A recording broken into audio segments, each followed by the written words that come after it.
क्या हमें white hole मिल गया है और मार्स से कैसे आ सकती हैं हैप्पी बर्थडे की आवाजें? जानेंगे ऐसे ही surprising space facts. So let's begin. Fact number 15। कुछ चीजें ऐसी हैं जो स्पेस में अलाउड नहीं है और कुछ एस्ट्रोनॉट्स चाहकर भी नहीं कर सकते। जैसे स्पेस में ब्रेड, सोडा खाना पीना अलाउड नहीं है क्योंकि कार्बोनेटेड ड्रिंक्स और ब्रेड के क्रम्स एयर में रह सकते हैं जो एस्ट्रोनॉट गलती से इनहेल कर सकते हैं।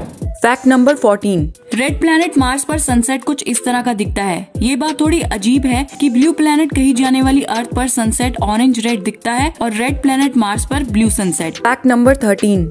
सोचिए अगर आपको धरती पर 2 साल अकेले रहना पड़े तो कितना डरावना एक्सपीरियंस होगा वो। लेकिन एस्ट्रोनॉट जेनेडी पडाल्का ने स्पेस में 879 दिन यानी कुछ 2.5 साल स्पेस में रहकर most time spent in space का रिकॉर्ड बनाया है। Fact number 12।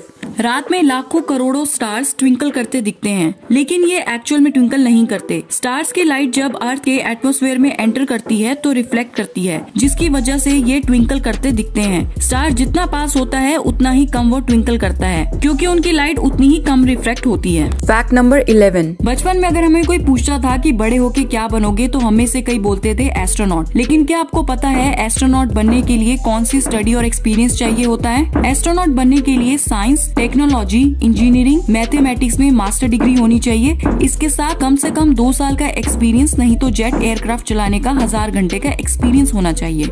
Fact number 10।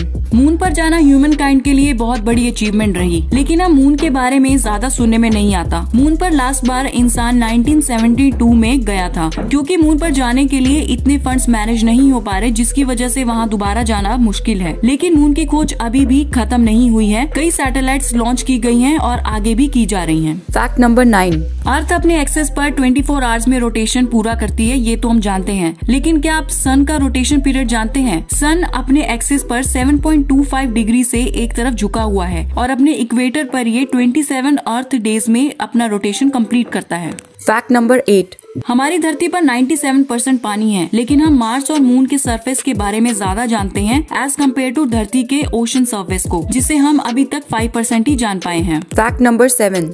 Comet देखना कितना एक्साइटिंग होता है और हेलिस कॉमेट ही एक ऐसा शॉर्ट पीरियड कॉमेट है जो रेगुलरली अर्थ पर नेकेड आई से देखा जा सकता है, जो हर 75 साल बाद अर्थ के पास से गुजरता है। मतलब एक इंसान के लाइफ टाइम में ये 2 बार देखा जा सकता है।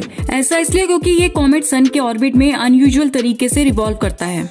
Fact number 6। मून और मार्स पर तो इंसान या स्पेसक्राफ्ट लैंड कर चुके हैं, लेकिन यही ऐसे प्लैनेट्स नहीं हैं जिनके बारे में हमें काफी कुछ पता है। मेरिनर 10 पहला ऐसा स्पेसक्राफ्ट था जो 1973 में मरकरी और वीनस की ओर लॉन्च किया गया, जिससे इन दोनों प्लैनेट का एनवायरनमेंट, एटमॉस्फेयर, उनकी सतह के बारे में और जानकारी पता चली।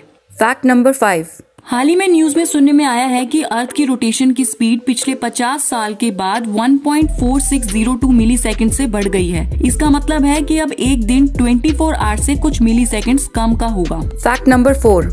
हमारे सोलर सिस्टम में अब 8 प्लैनेट ही रह गए हैं। प्लूटो को अब प्लैनेट ना काउंट करने के कुछ रीजंस हैं। इसे हम समझते हैं। जैसे किसी सेलेस्टियल बॉडी को प्लैनेट डिक्लेयर करने के 3 क्राइटेरिया होते हैं। एक तो सन के ऑर्बिट में हो, दूसरा उस बॉडी का इतना मास हो कि वो गोल शेप का हो, और तीसरा कि उसके आसपास उसके सैटेलाइट को छोड़ के उसका ग्रेविटेशनल फोर्स स्ट्रॉन्ग होना चाहिए उसके आसपास के ऑब्जेक्ट के कंपैरिजन में। लेकिन स्पेस में प्लूटो से बड़े और बहुत ऐसे प्लैनेट हैं जिस वजह से या तो उन्हें भी काउंट किया जाए, नहीं तो प्लूटो को डार्क प्लैनेट के बतौर पर छोड़ दिया जाए, जिसके बाद अब प्लूटो डार्क प्लैनेट कहलाता है। Fact number 3।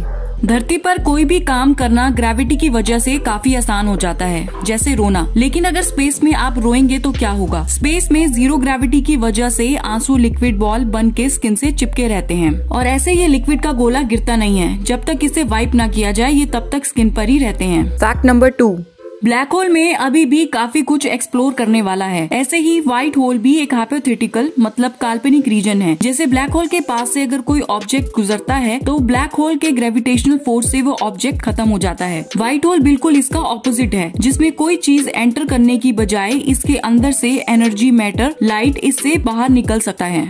Fact number 1। Mars पर हर साल 5 अगस्त को हैप्पी बर्थडे की ट्यून बजती है। ये कैसे? दरअसल क्यूरियोसिटी रोवर के सिस्टम में नासा ने हैप्पी बर्थडे की ट्यून सेट की हुई है, जो हर साल क्यूरियोसिटी के बर्थडे पर रिंग करता है। लेकिन दुख की बात ये है कि क्यूरियोसिटी अपना बर्थडे मार्स पर अकेले ही सेलिब्रेट करता है।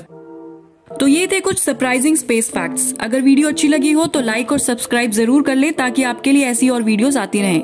वापस लौटेंगे ऐसे ही वीडियो के साथ, तब तक के लिए साइनिंग ऑफ।